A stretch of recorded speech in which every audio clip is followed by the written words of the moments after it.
What's up, guys? I'm Joe. Today I'm talking about the new Judas Priest album, Firepower.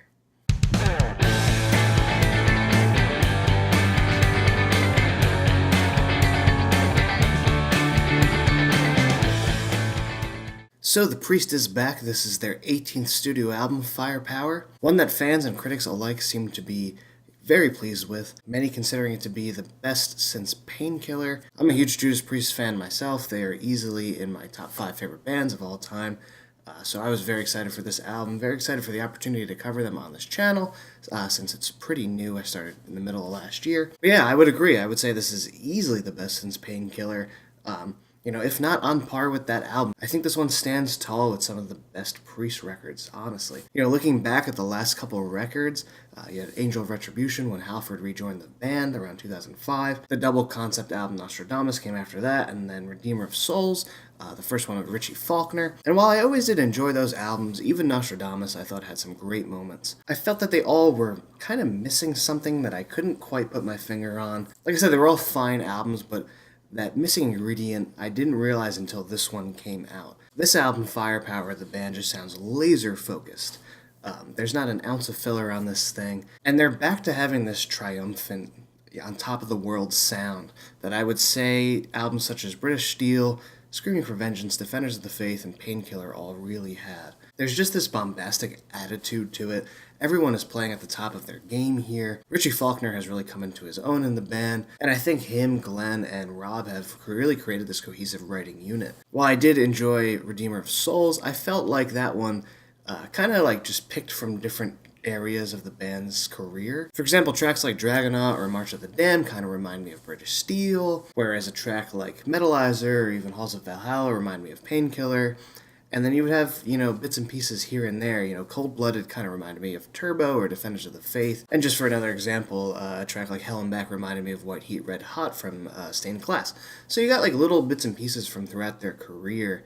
And that was really fun. It was really enjoyable. I felt some of those tracks fell short, but a lot of them, such as Halls of Valhalla, are really great Priest tracks. However, here on Firepower, I feel like the band has really just taken their career and melded it into one cohesive unit. One sound that just captures everything they have done, which is really exciting, really crazy. At this point in their career, 18 studio albums in, to come out with an album like this is pretty fantastic. You have the heaviness and the production value of Painkiller, but it's mixed with the, huge grand melodies of their earlier 80s material, which for me is exciting because, though I've always been a fan of the Painkiller album, I love that album, I like the 80s stuff, even more. I love Screaming for Vengeance, Defenders of the Faith, those big heavy metal anthems. So to hear that melded together with that heavy Painkiller sound, you get these, great aggressive riffs, intense vocals from Halford, who just sounds like he's in his prime. I think this album has his best vocal delivery since his 2002 Crucible album with the Halford Band. And like I said, everyone just sounds like they're at the top of their game and just putting all of their effort into this one. And it just sounds so cohesive, so tight, and so focused. Really making a statement like those older albums did. So I'll try to keep it relatively brief, but I'm going to do a track by track on this one. Let's get right into the title track, Firepower. Right out the gates, you have a Painkiller-esque, intense opening track. Rob's vocals, especially on the chorus, are absolutely killer. I did a track review on this one, and what I liked about this song, like I said, it does that melding together of different eras. You have a Painkiller-like opening, but what really stands out to me is that bridge section when it goes into the halftime feel, that kind of epic drive to it, and Rob's just like gritty, deeper vocals going on. It reminds me of something you would hear off of British Steel. Up next we have Lightning Strikes, which has a swing kind of shuffle to it. More great riffs as well going on. This one, when I first heard it, because it was the first track that was released off the album, what stood out to me was the harmonization with the vocals. I kind of feel like a lot of that was missing on Redeemer of Souls and Angel of Retribution, and it kind of adds that 80s bombastic, epic heavy metal feel to it, having, Rob harmonizing with himself, building up these vocals. And a standout moment going into the solo, that, chugging riff. Just a great, kind of headbanging moment there. Evil Never Dies, a big standout for me, one that has not left my head. It's just been stuck in my head for days. I'm a big fan of the pre-chorus into chorus part of this song. It switches into this, their 80s kind of sound. It has like a anthem kind of feel to it before going into that Evil Never Dies chorus, which is just, it's so heavy. It's got to be one of the heaviest things they've done. I know I've seen a lot of people saying, in response to the idea that this is their heaviest album, saying, "Oh, well, the Ripper albums are heavier than this." I've never been a big fan of the Ripper albums. They haven't really grown on me. I've tried to give them a chance a lot of times because the Made and Blaze albums actually have grown on me over time. But I just can't get into the Ripper albums. So for me, Evil Never Dies. This is one of their heaviest songs. That chorus is like absolutely like diabolical. That's like all I can think of how to describe it. Up next, Never the Heroes opens with this cool kind of like Stranger Things, intro. If you think of like that kind of soundtrack feel. Before going into this great heavy metal anthem, I did a reaction video to this one. If you want to see like more in depth my reaction to this song, but I was really blown away by Rob's lyrics on this one. They kind of remind me of those older records, the way he kind of just paints a picture, tells a story. This one talking about like the unsung heroes that we send off to war. Just a really effective track. I personally really love the bridge section here because it's just so melodic, and kind of like gave me chills the first time I heard it, which you can see in that reaction. NECROMANCER's Up Next offers a sort of more modern feel to it, especially with that opening riff. It sounds like something you would, maybe hear Avenged Sevenfold doing, who are obviously very influenced by Judas Priest, especially with the, dueling guitar harmonies that the band is known for. Before ultimately going into a verse that reminds me of the Halford stuff from Rob's solo band, which, those are some pretty great albums, Resurrection and Crucible. He had a few others, but those first two really stand out to me. Just the way the verse riff works and the way Rob is delivering the vocals remind me of that stuff. Definitely a really great track. Children of the Sun is actually one that has definitely grown on me. The opening riff kind of reminded me of some of the weaker aspects of Redeemer of Souls. I just thought it was like a little too simple. But otherwise, once the verse comes in, it just packs such a punch. And I'm a big fan of that middle breakdown section. This like sprawling, very epic section. Rob's vocals give an almost kind of operatic feel here, which, interestingly enough, this song, Children of the Sun, and then going into Guardians and Rising from Ruins, this little chunk of the album reminds me of Nostradamus, which I haven't seen too many people comment on. I know Nostradamus is considered to be maybe their worst album, but I definitely think there are some great moments on that record.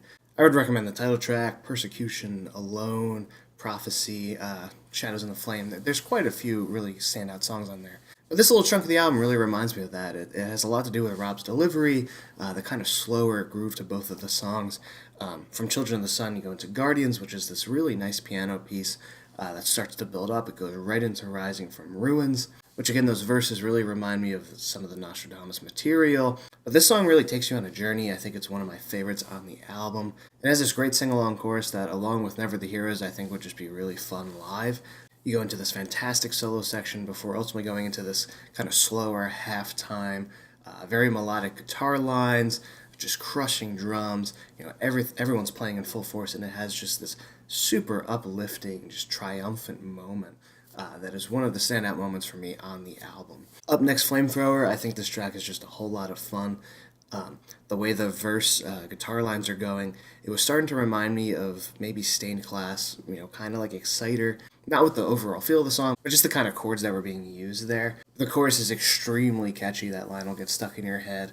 And then, as I was thinking that this kind of reminds me of Stained Class, you have the outro where Halford repeats Flamethrower before, going to higher screaming vocals, which is a great moment. Great delivery from Rob. That harkened back to Exciter for me, so I thought that was really cool. Up next is SPECTRE, which has this great crushing, groovier riff to it, groovier feel to it, kind of slows things down, but nonetheless brings the heaviness.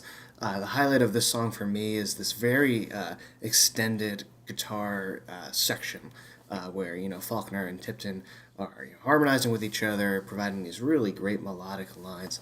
There's a lot of great melody in the guitar on this album, which it just makes it work so well. You have great heavy crushing riffs, heavy moments, plus all these great melodies that were just so memorable.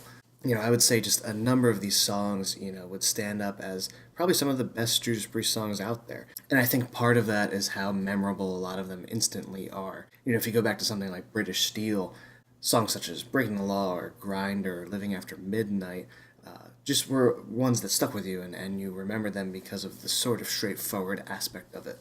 These songs on this album really just cut to the chase. They provide memorable moments, triumphant moments, and the musicality of it. And this definitely continues on to the next track, Traitor's Gate, which is back to that sort of kind of swing shuffle feel. Just more killer riffs, another huge standout chorus. Rob's vocal delivery is really great on this one too. And as far as just memorable tracks that I think hold up with, classic pre-songs, No Surrender is definitely one of them. Just a classic Glenn Tipton song you got here. It's less than 3 minutes long, it cuts right to the chase. It's extremely catchy. I like the fact that Rob's chorus vocal lines mimic the guitar riff from the beginning. I think that's pretty cool. It has this really fun, upbeat feel to the verses, and especially when they go back and use that verse riff at the end of the song, it just really packs a nice punch. It's a great way to end the track. And another solo section that really relies on melody and just makes for this really epic moment. Up next, Lone Wolf. This is one that I feel like if I had to pick a weak link, it might be this song. Only because I think it goes on a little bit too long for what it does. It doesn't really, serve as a detriment to the album. And I do like this song quite a bit. I wouldn't really skip over it. I'm just kind of saying if I had to pick one, it would probably be this one. But nonetheless, it's a heavy, crushing song, very Sabbathy in nature, where the heavy riff is quite bluesy as well. And finally, we end with Sea of Red, which starts off more as a ballad before building up and really just going out on this grand finale. Judas Priest ballads are totally underrated. They have some really great ones, especially more in their earlier records. What comes to mind is, Before the Dawn off of Hellbent for Leather. Also a song that I absolutely love called Last Rose of Summer off of Sin After Sin, their third album. And even in their more modern era, you have Angel off of Angel Retribution, which is really good. But yeah, when Priest, slows it down, does a ballad, they do it extremely well. It's just pretty few and far between that it does occur. And this one does a great job at that. The vocal delivery in the chorus, whether it's in the, extra tracking of the vocals or some sort of effect, really do remind me of Rob's vocals on Hellbent for Leather, especially in that lighter track Before the Dawn. The song builds and builds, offers some great riffs as well. You get a really nice guitar solo over acoustic guitar, which has a really nice effect. And then, another just great kind of sing-along chorus here. So I think that is all 14 tracks on the record. Overall, I'm just loving it. I've listened to it over and over, and it just doesn't get old. For 14 tracks, sometimes that could be way too long for an album for me personally. But it goes by pretty quick. It's just really enjoyable. It's hard for me to really pick a favorite on here. I do like all the tracks, but I'd probably go, with Firepower. The title track is just really strong. Never the Heroes, I think, is really powerful. Rising from Ruins for the same reason. Flamethrower is a great one that harkens back to their earlier sound. And Evil Never Dies, which just has that monster of a chorus on it. But really not a bad track on this album. So I feel totally comfortable giving this one a 5 out of 5. I think it will stand the test of time. I think it will serve as another milestone album in their career. So yeah, as always, thanks for watching. Let me know what you think of the album in the comments. And don't forget to subscribe. So once again, thank you guys, and I'll see you next time.